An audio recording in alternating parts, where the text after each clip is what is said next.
Well, boys, seems that them commies have got themselves an RV. Yeah. Uh, uh, President Gorbachev, open that box. There you go, Berlin Wall. I might have some more voices come out of me because look at this giant, heavy Russian tank. Oh, so big, so heavy, so manly, grunty. It has a bear on the side. Oh, yeah. Oh, so good. Mother Russia tank. JS-2, Joseph Stalin, heavy tank from Tamiya. Yep, kit number 56035. This thing is cool as hell. I've been waiting for a long time to get one of these. So, let us begin. Oh, so much good unboxing, pulling. Duh, camera, they feel good. You pull hard. I like you. Strong hands. Oh, shut up, Dimitri. All right, hold on. Pardon Dimitri. He's so rude. So, what do we got here? Yeah, let's start in the middle. Work our way out. That's what she said. You get funny. No, sir. We got road wheels. Lots of road wheels. They're a pretty nice. I got to admit, you know what? They don't have rubber tires, but finally, for once, guys, you will not hear me complain about not having rubber tires because the Russian tank didn't have rubber tires. It was just metal road wheels. Wait a second, Timmy. Why don't you give me metal road wheels? There's actually a decent casting finish on the plastic. It's pretty nice. Yeah. Okay. Well, we're not going to use a lot of this plastic because somebody came through big time online. Thank you to you-know-who on the rctankwarfare.co.uk forums, whatever. I wanted to get a set of DKLM RCs, cast and machined metal road wheels. I mean, oh boy. This guy in the forum, he's like my new best friend in England. Ball bearings. This one he assembled this one. The rest of them are all unassembled. You get 14 full sets of here with bearings, machined brass, hub covers. These things are slick. And this box with these road wheels weighs about 0.8 kilograms. Again, I'm not so good with those Euro Franklin numbers, whatever metric stuff. But I think kilograms like almost 2 pounds or a little over 2 pounds. I'm probably much happier when they show my weight in kilograms. I think that happened recently with the doctor. I saw a number that was like 100 something, and I'm like, "Oh, is this scale reading kilograms?" And they're like, "Yeah." I'm like, "This is my favorite scale I've ever met." Okay. Upper hull. Always, usually, mostly to me is best foot forward with the upper hulls. Looks pretty nice. Got some nice casting finish there. Casting finish, good. This whole flat tray fender area, this lends itself nice to lots of grime and dirt and rust and puddling. It looks like it would rust there in real life, which is where everyone rusts their JS2s when they build them. So, see, I'm being careful. Also, this tank was a little more expensive than some of the other Tamiyas. Here's another road wheel. That's for the idler in the front. Yeah. There we go. These are like these are the beauty shots of the JS2 because, it's a Russian cast monster, and the casting finish pressed into the plastic is pretty decent. I like it. It's I don't know, I never rubbed a JS2 in real life with my own bare hands. Duh, Dimitri has. It's very nice. This is good. It's exfoliating. Yeah, shut up, Dimitri. I don't care if you've rubbed the tank in real life. Speaker box. Bits and things. Internal stuff, not exciting. Ooh, fuel drums. Got some final drive covers, it looks like. I think, I could be wrong. Some spare track links. Some other little guys. Blah, blah. Front of the hull. Little bit of mantlet and stuff. Looking good. Looking good. Okay. This is a fairly simple... I mean, it's not... I mean, no Tamiya tank is that utterly simple. It's not like Caveman could do it. It's not like buying insurance from Geico. There's another fuel drum, pair of fuel drum sprues. Muzzle brake. Let's take a... There's a lot of fine little fiddly bits in here. I'll tell you one thing. The muzzle brake does have a cast finish to it. But... 'cause I can't leave well enough alone. That's with my cousin's name well. Why you leave it well alone? No, stop, Dimitri. We've got some more DKLM. The DKLM cast metal. Oh, shoot. Did I turn that bag upside down? I did! I may have dropped one of the ultra miniature. There it is. Look at that. Comes with two of these little itty bitty bolts. I don't know what they're for. DKLM gives you no instructions. But yeah, we got this beautiful solid cast metal hull. It's gorgeous. It's lovely. It's heavy. This tank's gonna weigh a fair couple pounds. I should be talking. Yeah, turret ring. You know, rubber chains, rubber toe chains. I don't love these guys. Not a big fan of the rubber chains. They chafe less than the metal ones. At least that's what my wife tells me. No, I'm just kidding. We got some labels, decals, decals. Got our little bear with a little star behind him. That's cool as hell.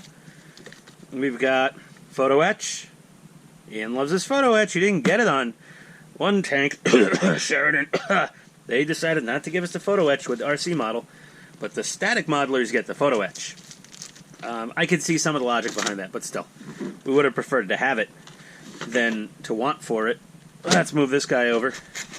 And we got a, look at this, nice metal lower chassis tub.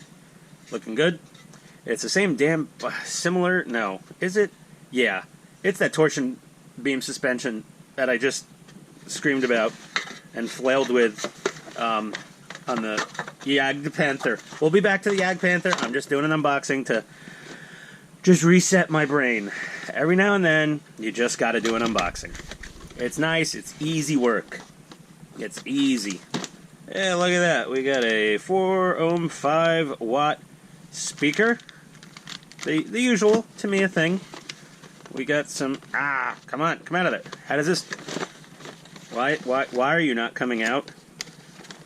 There we go. Okay. I'm probably doing this backward. Okay. Come on. It's all stapled together. But, I mean, you know, guys, come on. You know what this is in here. This is the... You know, the main...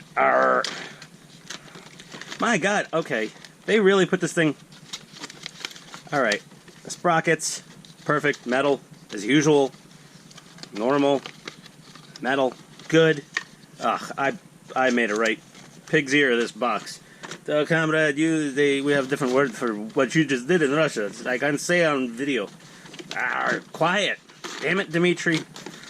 Alright. Damn. Okay, I'm trying to, like, rebox while I unbox. Because it's just so much stuff. I'll get all over the... there we go. Okay. That worked out well. I went back to the old cell. Looks like a platform for the electronics once they're inside the lower hull. Got a... Damn. Pretty big, heavy, beefy aluminum barrel. Our torsion bar mounts. Big bag of heavy metal. Man. The suspension arms. The tchotchkes that bolt to the hull. The nuts and the bolts. The bibs and the bobs. We got the tensioning arms here. Wow. Okay. This tank is gonna weigh a frickin' metric. No, it's not. It's not gonna weigh a metric ton. That's a lie. Speaker box parts, but it's gonna weigh a lot. Weigh a hell of a lot more than like a little tiny Panzer IV or something. Oh no. Shh. Ian, quiet. We have bearings in all of those road wheels. We're not gonna need most of these. Whatever bushings are left with the kit, I will replace them. I think I have enough spares to just do it. I ordered a full set of bearings for this thing, not even... Well, because I wasn't sure if I was actually going to get a set of the DKLM RC road wheels. I didn't know if I'd be able to acquire them. They've been out of production for a while, and they're sold out on the website. And I was hitting those guys up on Facebook. They answer pretty quickly. Oops, this got to go back in somewhere. But yeah, he was like, no, I just, very expensive to do a production run. There's no guarantee we'd sell them. I was begging him. He finally said, let me reach out to all of my, resellers around the world, literally, and see if they'll take some if I make another run. And I'll make another run. I'm like, wow, that'd be awesome. And then I was like, never mind, because that dude on the forum in England really hooked me up nice. I mean, I paid him. I asked him what he wanted for them. I would have given him any price he wanted for them. Any price. Well, not any price, but I mean any reasonable price. He put down a number. I said, that's not enough. Let me pay for shipping. Let me do something. He's a really nice guy. Either way, got a good deal on the wheels. Here's our DMD and multifunction unit. This one does have accoutrement for the headlight. The taillight, it says to stuff away inside the lower hull. That red taillight, though, ooh, it's scraping at my mind. Can I have a taillight on this tank? Oh, excuse me. I mean, the real tank had a taillight. It did have taillight. I mean, I've seen pictures. It was always blowing bad. The Russian bulbs, no good. Don't last very long. I'm like, shut up, Dimitri. Jeez. All right. Oh, tracks. Okay. Tamiya's beautiful plastic tracks. Come on. Man. Everything on this tank. Okay, there we go. I'm like, what? This box so heavy. There's more in there than tracks. So these are pretty nice tracks. They're smooth moving. So even though they're plastic and they don't weigh a ton, they actually should sag decently. But since I'm a jerk, okay, we have got DKLM RC's metal track set. Okay, let's talk about another kilogram plus weight onto this thing. I'll tell you one thing. Now that's a sag. That's saggier than me. And these are nice. I mean, these things are slick looking. They're double pinned. So they're knocked in half a pin from that side, half a pin from that side, and they're all splined or knurled. So, these guys won't come apart. DKLM did a really good job making these. These look great. I am super happy about these tracks. So, here we go. So we got some metal tracks there. Let me baggy this back up. We are not building this tank right away, guys. I still got to finish that damn Yag Panther. And, okay, so here's the story. I haven't done a video in a while on the Yag. People might wonder why. Few people, very few people. But those few people may be wondering, where's Ian? Is Ian okay? Guys, Ian is just fine. Groot, however, was whining and barking and yapping and he's never happy unless he's playing with another dog. That's when he's happy. So we got another dog. We are fostering an 8-month-old, mostly an English Bulldog. I think she's an English Bulldog. My wife said she's not the prettiest dog in the world, but luckily the dog doesn't watch YouTube, or else she might get insulted. So we had her come in 2 Fridays ago. There's the other track. 2 Fridays ago. Oh, these are transmissions. Everybody has seen these 5 million times. These are the pre-built Tamiya transmissions. Fine, I'll unwrap it. It's an unboxing. Here we go. There you go. Pre-built Tamiya transmissions, because we're too dumb to build them ourselves. Thank you, Tamiya Japan, for determining what we should and shouldn't do ourselves. Kind of like New Jersey with stop dinging phone.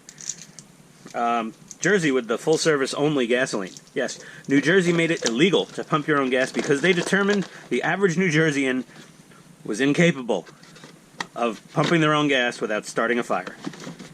Well, okay. So they had some basis to go on from some of the people I've met in Jersey, but there's a lot of intelligent people in New Jersey. So, realistic, I love reading the boxes. Dimitri, come over and read this.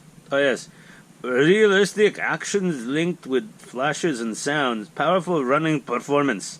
Heightens excitement. Oh, yeah. That's really well written. So good. I don't think the Japanese understand how funny they are. Okay, Dimitri, that's enough. Heightens excitement. Powerful running performance. Built strong like a Russian bear. I heighten your excitement. Oh, yeah. Turret traverse, recoil assembly, lights and cables and flash unit, all good stuff. We got a thing. Maybe this is turret rotation. Probably. Maybe it's turret elevation. I don't freaking know. I perused the instructions online. I like to do that, before I dig into it, even in unboxing. I want to be informed. Okay, so we got heavy metal tracks, heavy metal wheels, heavy metal tank. No, there's a little metal, the chassis, the other wheels. So yeah, this is a very nice kit, so I'm excited. It's a nice looking kit. It doesn't look extremely complex. I know that stupid torsion arm suspension, very realistic mechanisms, I suppose, but it is fiddly to build. And it wouldn't be one of my videos if I didn't say the word fiddly. So yeah, so road wheels, super excited about those. Let's see. Okay, there we go. President Gorbachev. Rebox that tank. Unboxing. Reboxing. Whoa, there we go. Shoved her in there. Like me into a freshly washed and dried pair of jeans. Fits like a glove. That's it. So we got this thing from Russia. There's a guy in Russia that sells these. He probably makes them too. Okay. Come on, don't embarrass me on camera. This is cast resin, so it's a little funky looking. But this, my friends, is a douche gun. No, dushka. Dushka, DSHK, whatever. It's Russia's 12.7 millimeter. I think it was more for anti-aircraft purposes. Machine gun that they'd put. We got all sorts of things. I think this is part of the mounting system. That little guy. I don't know what this is. You never know with a resin part what is garbage and what is flashing. So just pick up all the dust and put it back in the bag. Okay, I think we got everything. So we've got a dushka, whatever. Dushka, fine. Oh, thanks, Dimitri. Got that. Machine gunny. And we're gonna go ahead and use this radio. Yeah, we'll try. It should work fine. This thing should work with everything. It's built for the Tamiya DMD and MFUs for tanks, and the MFCs for trucks and whatnot. So we already know it works fine on multiple tanks that I've built, and oh, excuse me, that's what we're gonna do. So we've got big badass JS-2 metal tracks from DKLM RC, saying it slowly, metal road wheels, metal muzzle brake. It's gonna be glorious, heavy but glorious. Nice tracks. Again, I don't run my tanks hard. I don't battle with them. This thing's never gonna get an IR apple on it. I just don't do that. Even if I wanted to, I don't know if there's anyone around that even would want to do that in this part of the state, of this part of the country, of this country and the world. There's tank battling, I know, in other places, with fairer weather than this, maybe, but yeah, not right here, not that I'm aware of. Either way, it's going to be mostly a shelf queen, drive around the office, drive around the garage, just show the guests when they come by and go, what are you working on now? But that's it. So, beautiful. I'm very, very, very excited to do this tank. Almost intimidated. Oh, yeah. She's good. I'm intimidated because some people that I've seen do this tank have done such amazing paint jobs and weathering on this tank. It's just like, I'm like, nothing I could ever do would stack up against some of the weathering jobs I've seen, not just on YouTube, but on the forums. Mostly the forums, to be honest with you. They get up close and personal with their, the photos of their stuff. Man, this tank looks awesome when you do it up nice. Even if you don't try to do it up nice, if you just barely do it up just to the kit specifications, it's still going to look badass. And it's Russian, and it's got the biggest damn gun I've seen on any Russian tank, at least that Tamiya makes. That's that. We'll leave it at that. Nothing against Hengwang or, Tigan or Toro, Mato, Matoro. Hubin, I've heard some nasty things about Hubin, but nothing against Hubin. Walterson's is in the tank business now, 16th scale. Theirs looks pretty good too. And then, what's the other one? Hiya. They've got a tank. They did something. I don't know. Did they do a British? I think they did. Did they do a Russian tank or a British tank? Walterson's did the T-72. Hiya did the Chieftain tank. Please, Tamiya, for the love of all things that are holy in the tanking church, make some damn British armor already. You've got some not really Israeli armor, because you've got the Super Sherman, which I built as my first tank ever, and it's an American-based tank. You didn't even do it 100% accurately to what they looked like in Israel. Don't know where you just didn't feel like redoing the upper hull with a cast upper hull or something. Either way, yeah, a Challenger, a Chieftain, not a Churchill. I like post-war tanks better. Cold War, post-war, and modern. Post-war, Cold War, and modern. Sorry, that's the order. Those are my favorites, though. But a Chieftain, a Challenger,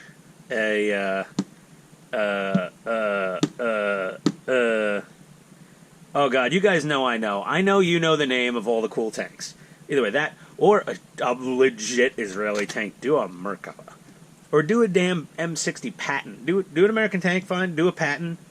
Do a French Leclerc. Or as we say in the Bronx, Leclerc. Do something. French. British. Frickin', I don't care if you do a Polish T-55. Something.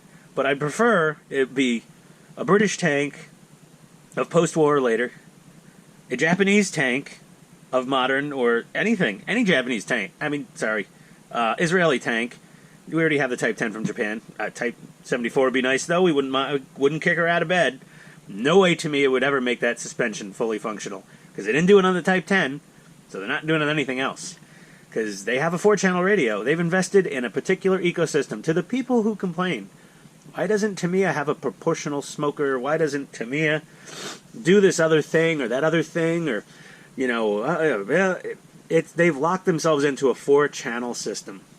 There's only so much you can do with 4 channels and trims. So, guys, that's it. It is what it is. There's certain tanks Tamiya just won't produce, or if they do produce, you're all going to be pissy about it, because it's missing some silly feature that you can't do with a 4-channel radio. And then they'll go, why don't you just buy a Fly Sky, or a Fry, or FR Sky, or Fly, whatever all those cheap Chinesium radios are. It's got 16 channels and it's $20. Like, okay, I don't know, listen, is this really worth $130 to $160? I don't know, but it makes my life easier, and it's plug and play. I don't want a Fly Sky that needs a computer cable to program with some aftermarket IBU board control unit and other things and separate sound cards and all these things. I just like this. This is even without all the cool DKLM, I'm tired of saying that. Even without all that cool stuff, this is all you need in the box. Full, that's it, full option. Well, it's almost always full option, but a couple of omissions here, Tamiya. Other than painting supplies, and you could just rattle can this damn thing. My first tank, I rattle can painted it. That was it. I primed it with a rattle can, painted the thing with a rattle can, used little Tamiya blush things that look like women's eye makeup, and that was it. That's all she wrote. I didn't go crazy. I'm actually going to probably revisit that tank and redetail it and do something. But either way, if you're listening to me, I've got more tanks to build, and you're running out of models I haven't built yet. So get to it, chop chop. I know it's every other year, so we just got the Sheridan last year, so we're not due for another tank this year from Tamiya. Unless they're feeling frisky, no one would mind. We'd all buy the damn thing. We'd be pre-ordering it like a son of a bitch. So just make it and send it out. Even with huge glaring design flaws, such as previously noted on the 551 Sheridan with the crappy plastic return rollers that somebody's already broken almost. And road wheels with no rubber tires. Oh, no rubber tires. And the Type 10, no rubber tires. I mean, come on, guys. You could do better. But we complain. We truly get annoyed when we don't get things that we want, like rubber tires, or metal return rollers, or just ABS return rollers. I mean, why you make them out of polystyrene, I don't know. Now I'm just ranting. But no matter how much we bitch and moan, we will keep buying your full option tanks. There's a group of us who are just gluttons for punishment. On that note, gentlemen, I am signing off. I'm going to go have a beer with Dimitri. About time, lazy fat fool. All right, shut up, Dimitri. You stupid fat American. Okay, we're out of here, guys. That's it for tonight. I'll see you next time back on the Yag Tagger, doing stuff like mud and things, and she'll get finished pretty soon. I hope, I think, and then there'll be some other excuse why I can't start this tank. But then we'll get started on this tank, and then we'll have weird pauses in between episodes, and we'll finish this tank, and then maybe another tank, and then after that, maybe even another tank. Unless Tamiya explodes or goes out of business and just stops making tanks. At that point, I'll have to come up with something else to build. But that's it for tonight, guys. Peace out. Talk to you later.